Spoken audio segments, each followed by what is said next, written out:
આ ભાગવતની કથા પ્રેત પીડામાંથી પણ મુક્ત કરે છે. એ વાતને સિદ્ધ કરવા માટે એ કહેવામાં આવ્યું. પેલો ધંધુકારી એટલા બધા ખરાબ કર્મો કર્યા, એટલા બધા ખરાબ કર્મો કર્યા કે એ પ્રેત બન્યો.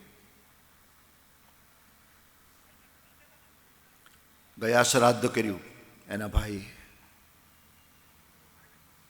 એના ભાઈએ ગોકર્ણે કહ્યું, તારા માટે મેં ગયા શ્રાદ્ધ કર્યું, તને પહોંચ્યું નથી. પહોંચી ગયું તો તારી મુક્તિ કેમ ન થઈ?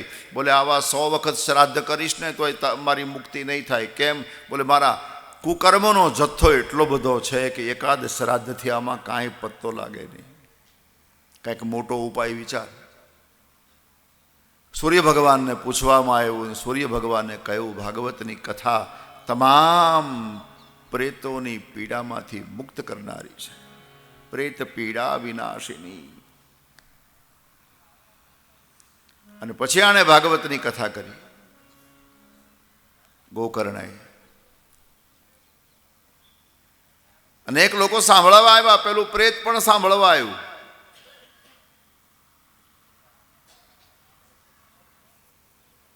પણ બેસવાની ક્યાંય જગ્યા નહોતી, એટલે એ વ્યાસપીઠ વાંસની બનાવેલી હતી. એ વાંસમાં પ્રવેશ કર્યો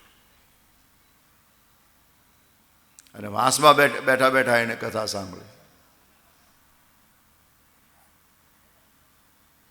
વિચારો ને કેવી સાંભળી હશે કથા વાંસમાં બેઠા બેઠા.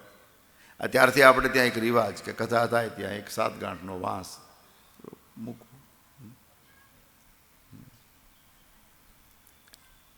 આવો નિયમ. પણ પહેલાં આ બધી વ્યવસ્થા નહોતી.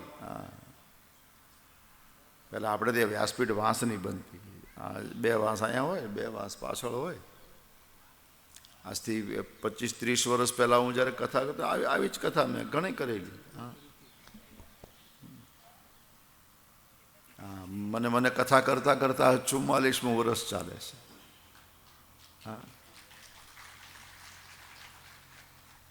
મેં ઘણી કથા એવી કરી.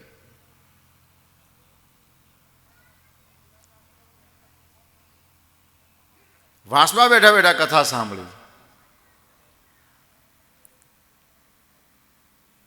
અને છતાં એને મુક્તિ મળી.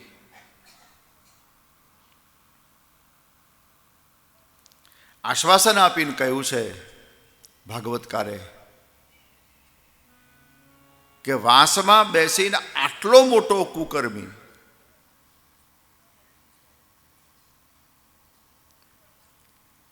ભાગવતની કથાથી તરી ગયો તો મેં ને તમે ગોકર્ણ ધંધુકારી જેટલા પાપ તો કર્યા જ નથી.